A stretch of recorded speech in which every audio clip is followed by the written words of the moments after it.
Welcome back to our talk about rain in the church. This is where we discuss things about overcoming the challenges that we face in the local church and with each other as we continue to pursue unity and hope and restoration for our lives and our churches. So, welcome back to joining us too, Dr. Evelyn. It's great to see you. All the way from Colorado now. Right. You're on vacation, but you just had an amazing event, a marriage event. So that's amazing. It was powerful. It was really great. Awesome. We're so glad. We're so glad that you made time for this and your mini vacation of rest after that event. So today's topic, guys, we're going to talk about kids. How do we support our kids the best that we can as parents, as aunts and uncles, as grandparents and friends, and people of the community? How can we serve our kids the best with love, with compassion, and discipline, right? What does that look like? So these are some of the things we're going to talk about today. And we look forward to hearing any questions. If you have them, post them. If you want to email us, remember you can always do that on our website. So make sure you're doing that as well. And we'll get started. All right. Well, first off, will you just share a little bit, Dr. Evelyn? What is your interest in this topic? Like, what's on your heart? What do you want to talk about? And why are we doing this? Thank you. Yes, it's a whole new generation. And my dissertation actually was on Christian parenting and kind of the styles of parenting that Christians tend to apply in their parenting. And I believe this is a new generation. It's not the same. So culturally, there's been a shift for children and also for parenting. And doing parenting right with the new generation, I think that's a new challenge for parents. Yeah. Right. And when the culture changes, right, there's different things you have to confront, you have to talk about.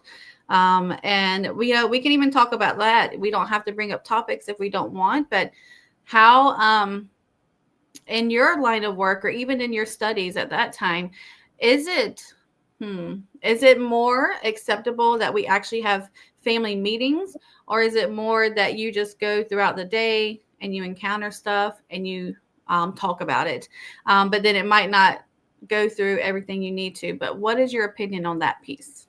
Every child, so I believe parenting is a combination of the parent's style and also the child, because the same parenting may not apply to the same child. For Mhm. example, there's three children in a home. They each have their own personalities. Some of them are questioned more, the other ones may be more compliant. And so parenting has to be a bit different with each child. It might not work the same with both. Now, when it comes to, I feel parenting is an everyday phenomenon that just happens as you go. Family meetings are great. I feel kids get very excited about family meetings where they can actually talk about what they want to talk about and address. And I think that's very important. I In the seminar I was telling the parents, I said, make sure you have fun times with your children. Don't make Mhm. dinners toxic. That's a lot of the times that's when parents want to bring up everything that went wrong. So don't Mhm. make dinners toxic, and especially don't make going to church toxic either. So it's not like, oh, you didn't get up, oh, it's just the complaining, the correction during Mhm. dinners or fun trips. That's not the time. I think that having those family meetings where you need to address whatever you need to address are important in Yeah. order to make the other times fun. A lot of parents say, oh, I spend a lot of time with my child, and I'm like, is it fun for the child, or is it you doing what you want and lecturing the child and always bringing up whatever they're not doing right? Wow. Wow. What a great point. I do know that I've experienced that too. My kids are still in under 10, Okay. right? So what happened is, for me, I've noticed that whenever I encounter something, I know, especially if it's dark, deep, like something we have to talk about Mhm, that's a little bit mhm, heavy. I try to do it while they're playing, like, okay, well, let's, oh, you're playing with Legos. Hey, you know what? Earlier today, I noticed you were upset or something mhm. happened. Like, what do you think? And then if we can pause from playing Legos and he can look at me, and we do eye contact practice too. But, hey, tell me what you're feeling. What do you think? And then, but I do know in some point of that conversation, we want to have fun, or we want to do something that's their interest, something that's light. And like you said, I love that you're pointing out, don't just do it at dinner, because then who wants to eat around a table of being fussed at? So that's such a good point. And a lot of parents, that's the time when they have together, and that's the time where they're discussing issues. Dinner is supposed to be fun family time. Mhm. Basically, you got to think of it this way: when your child grows up, how do you want them to remember dinner time? How do you want them to remember trips? How do you want them to remember going to church? Right. There's You don't want a negative association with dinner and going to church. There has to be a time to discipline, I feel, back in the days, or when I did my dissertation 20 years ago, the style of parenting that worked was authoritarian, which is Mm. a child does what you tell them to do. There's no questioning allowed. I don't feel that is the right parenting nowadays, especially with the Mhm. new generation that asks questions that they want to know. I think, and not only I think, but I have seen that parenting where you discuss it with the child and the child needs to learn. There's times when you got to do what I said, don't question me. And Mhm. there's times where it's up for discussion. And I feel that that's what parenting needs to include now, where parents need to say, this is up for discussion. It's okay for you to question it. This, no, you just need to do what I tell you to do. Right. Wow. Okay. So, my thought of that is, it's like, okay, why was it different then than now? It has changed, but there also is more access to knowledge, right? So even kids at 3 years old, they're knowing probably more than some of us adult. Like, actually, my kid does. Like, how did you know that those are the parts of the forest, like the subfloor, all those different parts? And he was like naming them. I'm like, what? I didn't teach you, and we do homeschool, but it's like, how did you know that? And he read a book or something. So it's just interesting. The more knowledge they have, right, the more opinion they want to have, because they're having filtering all of that information. So sometimes it's not just straight rebellion, right? It's just curiosity. They're like, wait, but I heard that this could happen, and you have to be able to step back, put your pride down, and say, okay, could I be wrong? Is there another way? What can we do? So, One of the biggest mistakes, Natasha, that parents made in the previous generations was you don't question adults, adults are always right. Absolutely not. That's how, well, that's not the sole reason, but there mhm, was a lot of abuse because adults were abusing, and the child thought, well, adults are right, even though it feels wrong. Therefore, I feel that now parents do have to tell children, no, sometimes adults are wrong. mm, Sometimes adults make mistakes. And in order for them to have that ability to say, oh, wait, this didn't feel right. What was that? That's an adult. I have to respect. And the difference between respecting and also mhm, questioning can be a thin line, especially when something's heated and the child's like, I don't want to do it. And the parent's like, you better do it. So I feel that that's parenting, and that's communication in parenting as well, where sitting with them, explaining to them, and answering their questions. And some children are very inquisitive. Some children will ask so many questions. Others will be like, oh, okay, that's good enough for me. right. No, you're so right. And, honestly, okay, if we think about it deeper, like, if a kid is questioning me, or if they're kept questioning me and I have a negative reaction, who's the person that needs to take a deeper look? Right. I mean, let's be honest, right? It's me. So it's like, if I can't handle a kid telling me, well, why do you want me to clean your room? Well, because I said so. I can say that. Mhm. Or I can say, I like a neat house, Yeah. and I would like for you to clean your room up. But if I'm getting offended, why? I'm the adult. So I can very easily say, oh, wow. Do you not want to clean your room? What do you think? Do you think it's a good idea? You know, and it's almost like giving them a little bit of freedom, let them decide what you already told them they're going to do. So you're like, well, what do you think? Do you think you should live in a trashy room or should you live in a clean room? Right?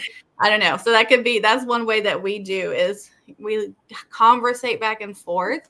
I mean, and I'm not sure if we fully agree yet that yes, you do what I say. Cause I'm like, I don't know. I feel bad saying that. So, And it, yes, it makes the child problem solve that better in mm, the long run, where they can be like, how come I got to do it? It's not, oh, just because mom said so, but I don't understand why it can be done a different way or why I have to do it. So right. it actually helps the child in the long run. Before that was it, you do what I say. And I feel that there are times when they just have to do what you say and you don't have to Right. give an explanation. But if you have an open conversation with your child and say, there's going to be times when I just need you to do this, especially when it's risky or dangerous, or they're running into the street and you say, hey, stop. You can't be dialoguing with them. You just, they just have to do it, right? And, Right. and it's teaching them the difference between those scenarios. Wow. I love that. Okay, so that's a great point. So, point number one that we're discussing is make sure that kids understand, okay, questioning the adult or the parent versus respecting them. Sometimes, and I think honestly it's the way the kids question, right? So parents just know that you can teach them how to question. So, oh, instead of them saying, I don't want to clean my room. Why? You could say, hey, can you just tell me why you don't want to clean your room? Do you want to play a video? Are you just not having time? Do you feel bad? Like, I don't know. Just let them say, can you say it a different way? Mhm. But what does respect look like then? So let's talk about that for a moment. So if we're saying, yeah, kids can question if they do it respectfully, like maybe it's both, right? You can question, but you can do it respectfully. Like, hey, mom, I know you told me to clean my room right Mhm. now, but I was in the middle of building my Lego set. Can I finish and then go clean my room? I don't know. Like, and that sounds like a big conversation to a kid, but depending on the age, And I feel that a lot of times when parents are stressed or upset or angry, they'll just explode on the child and say, just do it. mhm, And do it right now. And the child is playing. And it's mhm, so unfair sometimes that it's like, well, I was playing and my, dad told me to just go clean up just because he's in a bad mood. And it's like, when you're done, you can go play. And I feel that right, those are the changes and shifts that back in the days, I mean, I remember I wasn't scared of my mom, but right. one look was enough. It's no Yep. longer that. And Right. for some children it is. For Right. Their personalities. Yes, Yes. yes. For others, they're more challenging and they want to know Mhm. everything and they ask questions. And I always say my mom she did such a great job in parenting me because I was that inquisitive child. And when I became older, I started rebelling. Let's say it was called rebellion in the church, right? Right. Because I questioned. Because I was like, Mm, well, this doesn't make sense to me. Therefore, why should we do it this way? And I would question it with respect, I feel, but the church I was in was more authoritarian, where you just do what they told you to do and that was it. So I was mm, judged as a rebellious teen in terms of talking back and asking the questions. My mom was not like that. My mom actually allowed me to ask questions, and there were times, Natasha, that she'd say, I don't need to answer your question, just do what I say. mm. And That's that's wow. That's so respectful, even to say that, like you said, instead of saying, just do what I say. I'm the adult, you're the kid. We yes. could, I mean, because think about it. If we say that, now, okay, so if your parents are listening, if you're listening, don't get offended. And if you are offended, maybe question why you're offended. But if we say, do what as I say, no matter what, we're teaching them when they go out of the house. Well, if they're an adult too, and they do, my mom, like she's put that fear in me. Do what I say. I'm the adult. Well, any other adult says something that's inappropriate or inaccurate, right? The kid's going to be like, crap, and they're going to have fear and they have all these feelings that they have with you as the parent. but now it's with a stranger, and that stranger could really bring danger, right? And the kid does not decipher, wait, this person is not good if we're not teaching them. So we're not saying that those words are evil, but you are teaching them a behavior and how to respond to adults. What do you think about that? Completely. And I think that's why when some children grow up and become teens and adults, they get manipulated, they get controlled because that's all they knew. Therefore, they don't know how to make their own decisions. I Wow. remember my first day at UCLA, I was living in the dorms. That was the first time I ever left my house. And I Wow. remember it just felt like an ocean because I'm like, oh, I have to make the decisions on my own. Oh, and I had practice because my mom let me be independent because she could trust me to be independent, but it was so overwhelming. And I remember Mm. being strong, but still it felt so overwhelming. And a lot of times when a child is raised with a parent that yells, that just do this, do that, sit here, and the child has no voice, and they grow up to be that anxious adult that can be manipulated and controlled by other people because that's all they know. Mm. Wow, I love that topic. Let's stick there for a minute because the manipulating and controlling, I feel that as parents, we it's not intentional that like we're not all deliberately saying I'm going to manipulate you and I'm going to control you. I mean, who has time for that as a parent, really? And so but when, oh my gosh, it's so subtle, right? I mean, the Bible even talks about manipulation and control is witchcraft. And if you want to go through the studies of the word, it is a form of which witchcraft is just controlling another being, if you want to put it in a simple way.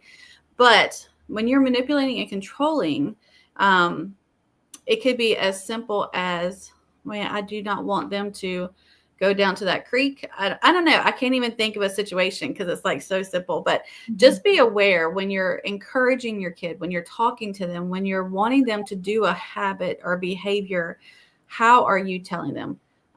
What are you saying to them is the consequences or yeah, the consequences of that behavior. Like that's a better way to handle it is you set the boundaries and consequences instead of manipulating and controlling in the moment. But if you can talk about it beforehand, you can get boundaries, you can set consequences and say, hey, you went down to that creek and you got bit by a snake and now we have to do all this stuff. I told you not to go to the creek, right? So the Mhm. boundary was do not go to the creek. There's snakes. Listen to mommy. You're going to have bad consequences. Or we might, beforehand, if we didn't set boundaries, don't you go to, you're yelling, don't you go to that creek? And you'll be manipulating with saying something with fear, with Mhm. control, because you're scared that your kid's going to get hurt. Not an evil thing, right? It's not a bad thing to be worried that your kid's getting hurt, but how are we saying it? I don't know. I don't know. It's a very fine line to me. I'm trying to even think about because I know I've caught myself being manipulative or controlling because I'm fearful, because I'm worried, I'm Mhm. concerned. And control and manipulation it comes from fear, and Okay. that's the root of the control and manipulation. And I feel that there's going to be times where you're going to tell your child, hey, don't do this because it's bad, but I feel where they can have a choice. And I think that that's what was missing for my generation, where we had no choice. It was like, nope, this is it. And now I don't mean um give your child what do you want to eat today. No, no, no, no, no. It's like this is what's here. This is what we're going to eat, because I think parents have gone way on the other end of the spectrum in terms of choices. But I do feel that giving kids choices actually helps them be problem solve better Mm-hmm. if you let them have a choice in the areas where they can, and Right. let them face consequences.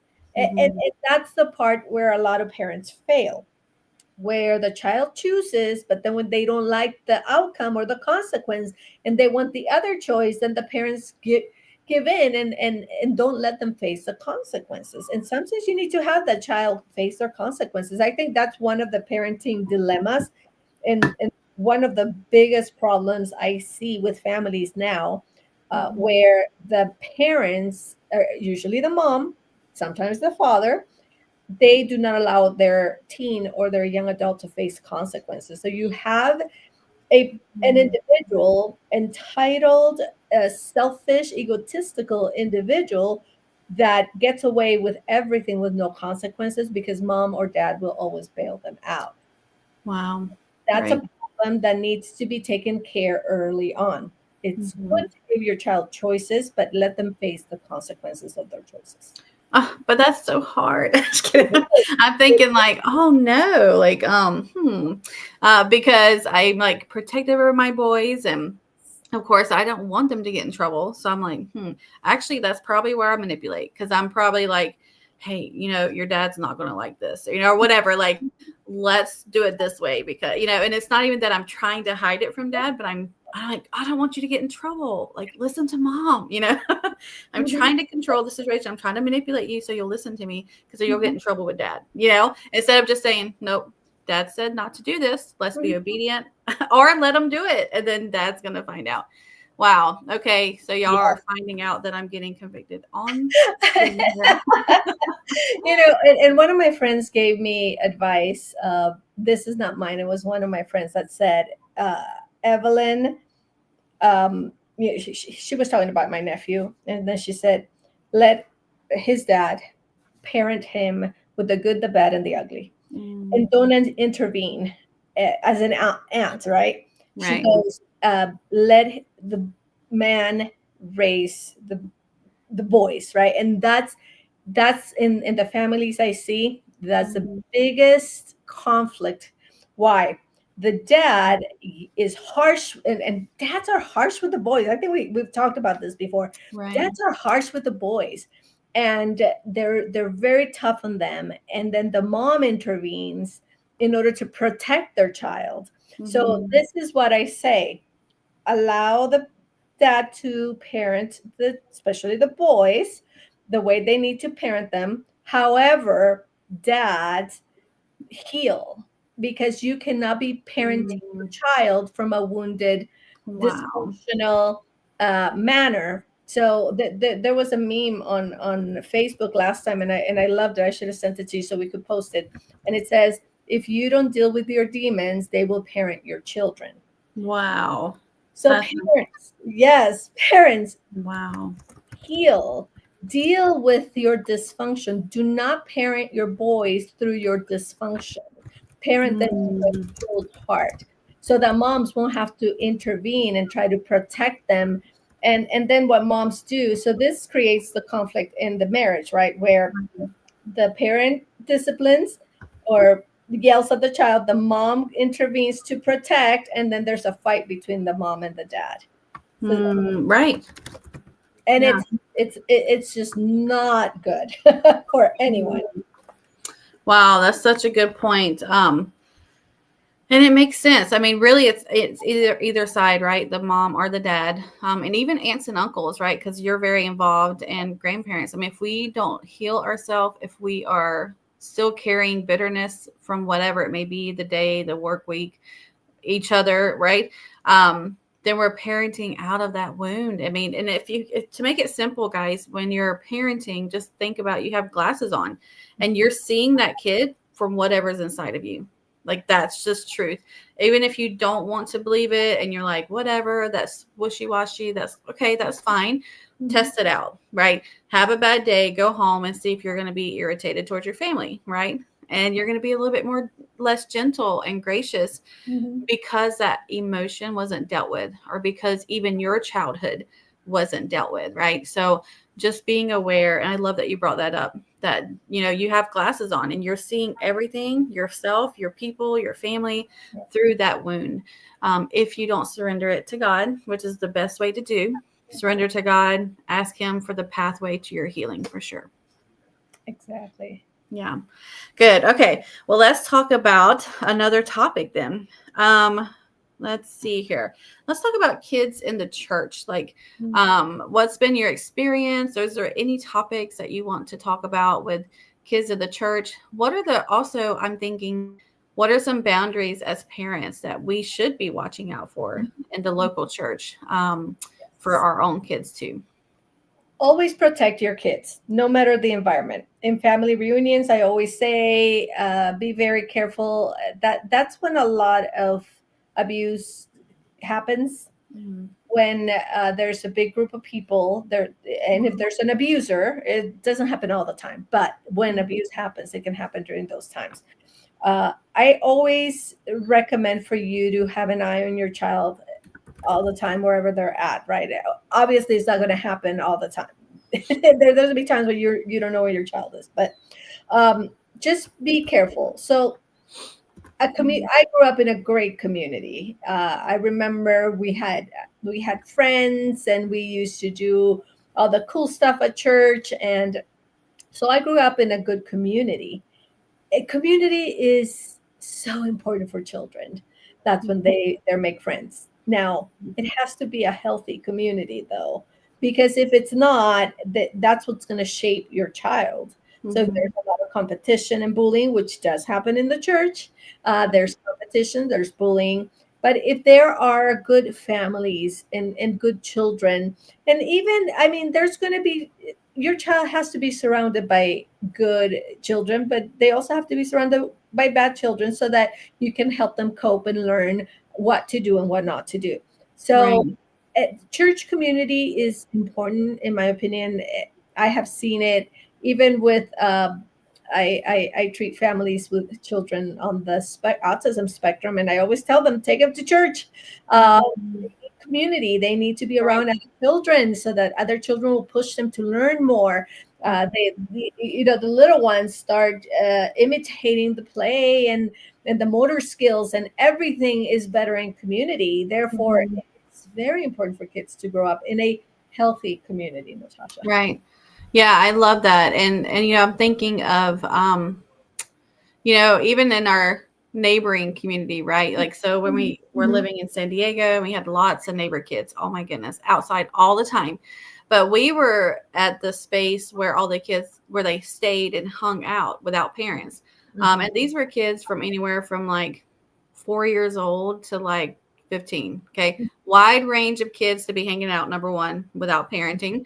And so there were some siblings with a 4 year old. So it wasn't like they were just by themselves, Mhm. but they would end up being mean to each other, doing things, and I'd have to get out my house and I'd have to go over there and parent them because I'm like, if I don't, then they're going to think that that's acceptable. And it's not, I didn't parent as in get them in trouble, but I said, hey, you yelled at them or you hit them with a stick. What do you think you should do?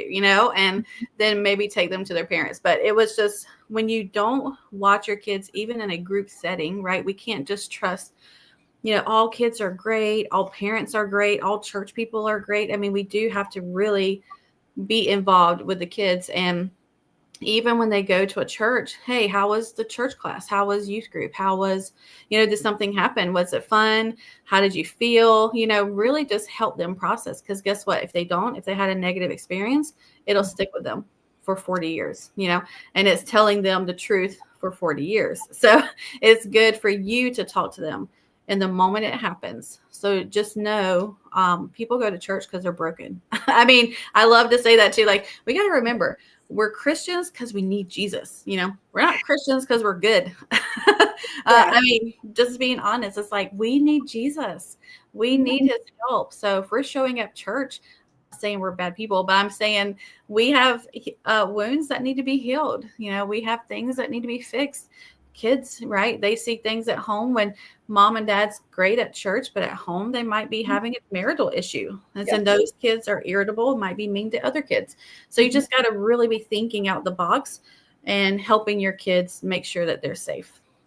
And I have so many stories. I worked with the youth for 32 years, and there's good stories where I saw great come out of the community, and the community building each other up. That was my experience, where I was built up, and I was in a good community. But Mhm. I also saw in the same church with the same children or youth, where a good kid came into the church as a new, their family was new in the church, and they hang out with the church kids, and then they became, the one of them ended up in jail because Mhm. he started doing all the delinquent garbage that the other church kids were doing. So Right. always know, um, what you're, and it's not so much as a parent, you can't have eyes on your kid all the time. Mm, However, have that open line of communication where right. your child doesn't fear you, where your child can come up to you and tell Mm, you, hey, mom, this is what's going on. I'm not scared to tell you because you're going to listen to me. You're not just mm. going to react to me and say, but what did you do? Where did you go wrong? You're not going to scold them. You're going to listen to what is going on. Right. Right. I love that. Keeping it a safe place. So we can even talk about that, like how, your household needs to be a safe place. It doesn't mean perfection, right? Your conversations being safe. I will tell you that when I'm in a busy season where I have to be places at a certain time, I can get irritable, right? And so I've had to apologize so many times to my kids. And I do. I'll stop as soon as I'm irritable and I recognize I'm like, oh my gosh, I'm so sorry. I didn't mean to, fuss or whatever. And they've gotten so used to it that now they'll come to me, Mom, you know what? I'm sorry I said this. I was not nice. I was like, what? Let's go. But and they'll tell me when other people hurt them, because I'm like, hey, it hurts. It doesn't mean that person's bad. Mommy's not bad, you're not bad, that Mhm. kid's not bad, but it hurts. And if you don't deal with it, you're going to be irritable to mommy, or mommy's going to be irritable to you. So really making it safe and normal to talk about emotions. You don't have to spend 30 minutes on it. You spend 1 minute, 2 minutes, Mhm. and you have it healed. You move on, and then they learn an amazing life lesson by making safe places for sure. And a lot of children, Natasha, they won't say what's going on because of the parents' Mhm. reactions. If the mom is anxious and the mom is like, but what happened? The parents' reactions determine how Mhm. much the kids are going to open up to them. Or Wow. if the dad will be reacting angrily all the time when the child says that, or accusatory, Mhm. the child won't open up. And you're right, the safe spaces are important. And being able to control your reactions to what your kids tell you, listen before listening to your children will it's a great parenting Mhm. strategy that will help your children become better in their relationship with you and also in their relationship with others. Right. Oh my goodness. I was going to even say for us as parents, it helps us, right, with relationships. I'm like, man, if you think you have challenges, um, or you're struggling with something, because I used to think I was such a selfless person. I think we talked about this. And then I got married, right? And then when you're married, you're like, oh, this reveals a lot of junk. Then you have kids, you're like, oh, I'm really still not a good person. Or, I'm not bad, but I'm like, Yeah, oh, I got room to grow. So it's really interesting to see that happen. Like yeah. people in your life, they get in your space and you're actually revealing yourself. I get actually, what is a statement? I think kids are a mirror of you, right? Mhm. Like, Yeah. or any relationship. Like, if you're struggling, it's a mirror. So, what's going on in you? And I know I'm sounding southern with that mirror. uh, um, like what's going on with me? Because something's happening here. Maybe it's a projection. Maybe I'm not comfortable with myself, like you said, and the kids are revealing it because they're not comfortable and they're acting out. But that's because mommy's anxious or not just confident and trusting God or whatever it may be. Mhm.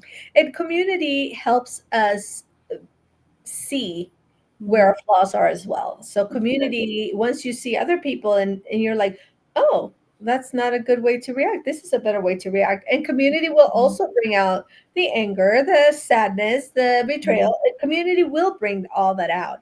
That's why Mhm. community is important, not only to build us up, but also to bring all the impurities and and help us cope. And I Mhm. feel that when children are young, the parents, you as their parent are teaching them, and you Mhm. need all these situations to come up when they're young so that you can teach them Right. instead of certain situations coming up when they're already on their own without support or not knowing how to deal with whatever comes their Mhm. way. That's so good. Such a great point. I love that. Okay, well, let's move on to discipline. So this is probably a touchy subject, and it depends on what state you're in, and there's all kinds of things involved. Okay, so we will be cautious in our words as well. But I'm thinking of discipline. What is that to the in the Lord's eyes? Like, Mhm. where do we see God disciplining? Where do we see Jesus correcting, right? I mean, I'm thinking of Jesus corrected his disciples all the time. Yeah. And he called out those brood of vipers, people that were very wicked.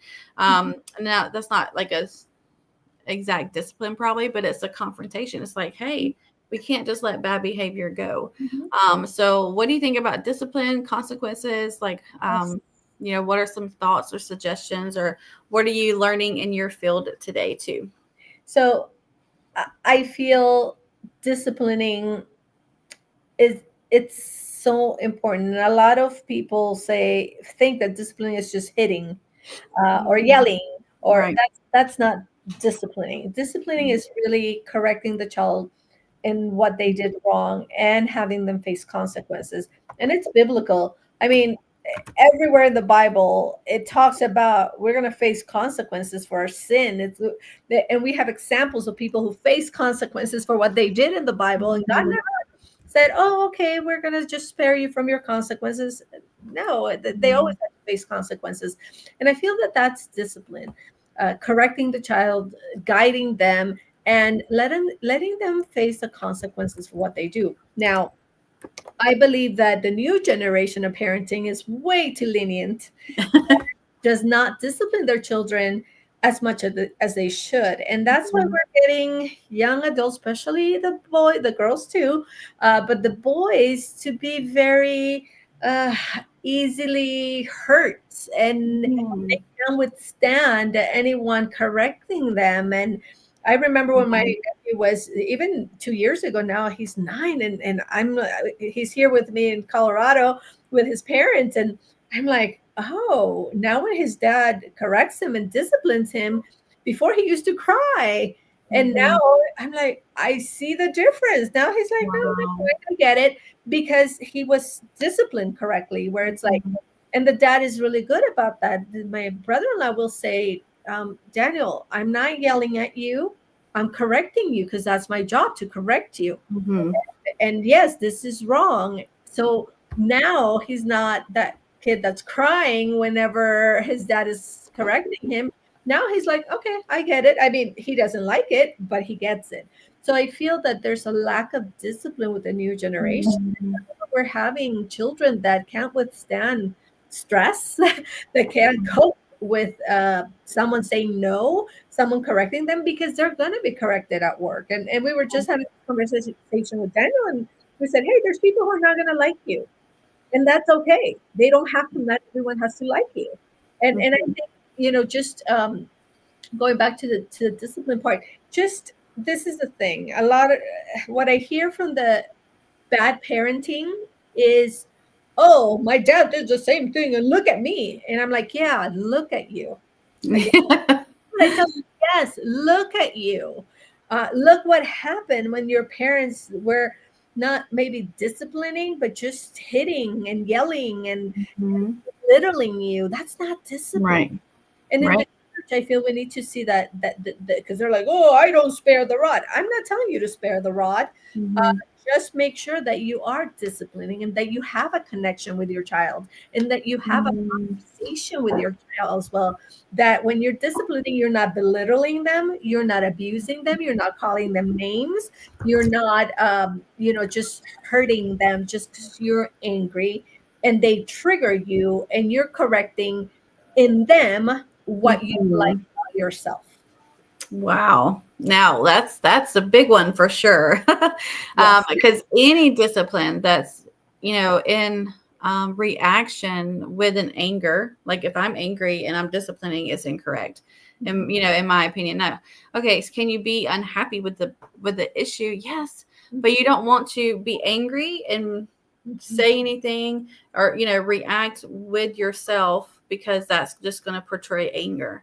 I remember a pastor one time sharing that I think it was Bill Johnson too, and he said that how he would discipline is he just send the kid to their room and he would wait. He would wait He'd wait till his emotions were subsided.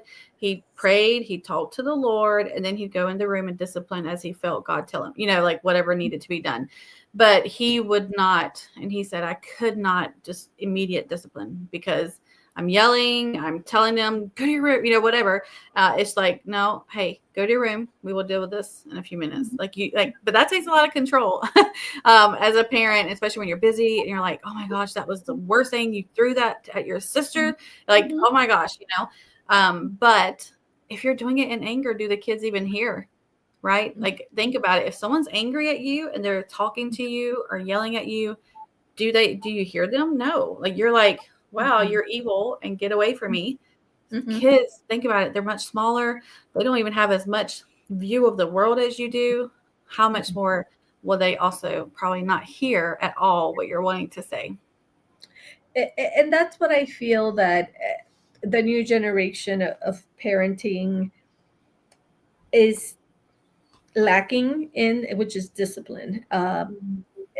I feel it went from authoritarian to completely this liberal, not liberal parenting, but more flexible parenting, where the child takes the reins and the child dictates what the family's going to do, and the child has tantrums, then the parents give in. That's the worst thing a parent can do, give into any tantrums, because that child will grow up as a teen and have bigger tantrums and more dangerous tantrums, and the parent will have to give in because that's been the pattern. So parents really have, parenting, it takes a lot of time and takes a lot of energy. And yes, if you're angry and you're in a bad mood, and we know when we're in a bad mood, if you're in a bad mood, stressed, angry, that's not the time to discipline your kids. You're going to break them, you're going to hurt them. And whatever you say, you won't be able to take back. Or whatever words you yell at your kids, and I'm sorry, will not remedy, will not heal it, will not take away what you already said. Right. Right. It's so true. And that's what it says. I mean, that's one of the things that we will be accountable for. It says on the day of judgment, or the Lord's, like, every word. Oh my gosh. And honestly, I'm a very mouthy person, especially before I met Jesus. I was very mouthy, and because I'm called to teach, I'm called to exhort.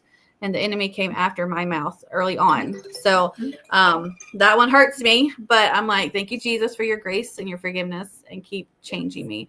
Because obviously I'm way better, but it does hurt people. And you can even do all the right stuff, Yeah. right? Like go on date, like for marriage, let's just say I could go on dates, I could clean, I could do this and do that, but my word said Yes. cut him. It's like, I don't care what you did, like, you just cut, with Yeah.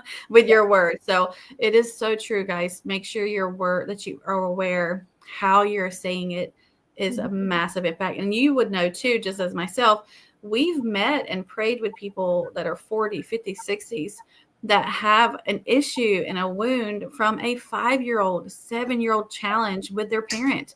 And it carried with them for 50 years. And they looked at their coworkers through that lens. They looked at their spouses, their kids, and brought so much more pain, Mhm. because the pain that was started from a word, right? From an angry parent. And this isn't to condemn, this isn't to say nothing can be fixed. This is to say, though, we need to be watchful. And if you have had harsh words, just ask your kid to forgive you.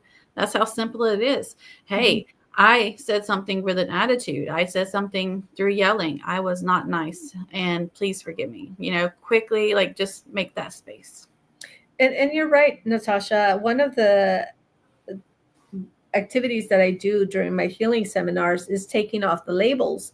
And those labels were placed there by authority figures, usually parents or other authority figures, that in their anger, they started putting labels on you: Wow. lazy, rebellious, good for nothing. And those are labels that stay because the child aligned with them. It's a lie of the enemy that the parent uh, professed over that child. The child aligned with it, and the label was placed on them. So now in adulthood, they had carried that label forever. And now it's like, oh wait, that was something that was placed on me, that in anger, in emotion. Now I have to take it off. And For some children, it'll destroy them, and they'll never amount to whatever God purpose in their lives because of the labels that were placed on them. Mhm. That's parenting, Natasha. That's the kind of parenting that we need to be aware of in the church. Our words are powerful as authority figure over the youth and the children. So being Mhm. so careful what comes out of your mouth. And having said that, disciplining is important, correcting is important. Letting your child have consequences is extremely important as well. So they go hand in hand. But remember, you're here to build this child up, and also correct them in the way they should grow, so that Right. there's no, um, you know, uh, dysfunction there. Yes, it's so true. I think um I think for people that might not be as aware of this, I was at one point. It's not that big of a deal, is what we feel. And like, no, it's fine. Like they're kids, they're resilient, they'll get past it. Well, Yes. I am here to tell you, no, what kids do, they don't get past it, guys. And this is very passionate for me because I was that kid, and I've seen it in so many kids. But kids don't get past stuff. They create a new identity. They Mhm. create self protection. They will create whole belief set Mhm. that this person or these types of people or this place or these places, whatever, are bad or evil, Mhm. or I can't be around them, or I need to get loud. Like for me, I was abused at 2, Mhm. obviously too young to even know, right? You're not even really thinking. But I created a whole new personality. Like I was totally different then. And then when I got healed from it, I was completely a different person that was aligned with my destiny. But before that, my whole childhood, I was loud, I was obnoxious, I was trying to be heard, seen, and known because Mhm. I put everything behind me. I couldn't remember. I said, I'm not safe. No one's safe for me. I need to protect myself. Mhm. So I just want to really encourage everyone that kids are not resilient in that fact, like as in it just wipes off their shoulders. That's not Mhm. accurate. Yes. They have a what is it, they're taking their words in, they're taking their senses, they're taking whatever in, and they have to come up with their truth if you don't tell them, right? Mhm. They have to come up with the truth if the Bible isn't in front of them and you're helping them to read the truth. Like they come up with their own truth. Mhm. They do. And Yeah. it'll shape them forever. Whatever you do as a parent, as your child grows up. And in the conference that I just did, there were parents there that were talking about how to raise children, right? And they were like, we're gonna get some things wrong. And Mhm. I'm like, completely. As parents, you're gonna make mistakes, and that's why asking forgiveness is crucial. And I'm glad you already practice that with your boys, Natasha, because that will restore, asking them for forgiveness when you do wrong. Now, what you want is that the foundation is not faulty or wrong. That the tenets of what builds your child, because it's different for every child, that those tenets, that columns, foundations, are correct and are good and are good soil, so that your child is shaped to be the successful person, or the God-driven person that they were designed to be. Wow, I love that. That is so good. So let's go ahead and we'll wrap up. But just to share some more encouraging words, like you said, make that space and just know we're not going to be perfect parents. So this isn't to point out where we're incorrect or just bad. But we as parents just need to ask for forgiveness and repent and learn ourselves. And when I'm going through a season with my kid, I'll tell them, hey, mommy's going through a challenging season. So I really need you to tell me when I'm being a little bit irritable. I need to help mommy and please forgive me. Like, so I will prep them too. Like, I'm okay with that. And this is even when they were 4 and 5, they might not have understood, but listen, it was in the air. I'm Yeah. like, mommy's going through something right now. I need y'all's help just as much as Jesus's help. So let's work together. So make space for forgiveness, make space to repent yourself. Let the kids see that they can fall and repent and ask for forgiveness, and it's okay. That Mhm. actually teaches them a great, great tool in life.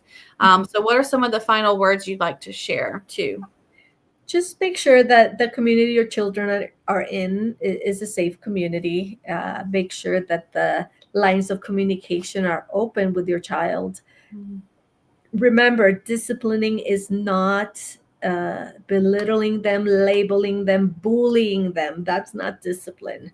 That's just taking off your anger on them and putting your demons on them. Mhm. Disciplining is correcting their mistakes, their errors, letting them know this is wrong, but this is the way you do it right. A lot of times we tell children, don't do this, don't do this, don't say this.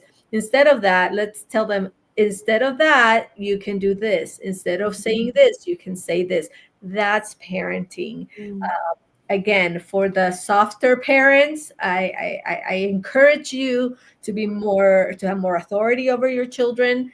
I have seen children with strict parenting be more successful at Mhm. the end of the day than the ones where there was a lack of discipline and the child walked all over the parent. That's a recipe for disaster. Mhm. So make sure that if you're too lenient, be more strict. If you're too strict, just ask others around you. And a lot of time, this I'm going to give you a key for parenting. Look at parents who raise their kids right, and you're like, "Whoa, that's great parenting." Look at the fruit of that parenting, and ask those parents to mentor you. Ask Mhm. parents. That's the best way to learn parenting for your child. Or if you see a child that's similar to your child's personality and behavior, but you Mhm. like the end result, ask those parents to mentor you in order Mhm. for you to know. Be open to what others tell you. Again, not what everyone tells you, but be open when they give you suggestions. The worst parenting I have seen are parents who close themselves up and say, I don't need anyone's input on my parenting. I know it all. Those are the worst parents I have seen thus far. Wow. So that means keep listening to our chats. Yes, that is such a great point too. Make sure you're continuously learning and you're watchful where you're putting your kids, and especially in schools, right? Obviously, private, public, whatever it is, homeschooling co-ops. Being aware of those spaces is super important too. So, oh, I love it. Well, thank you so much again, Dr. Evelyn, for this time.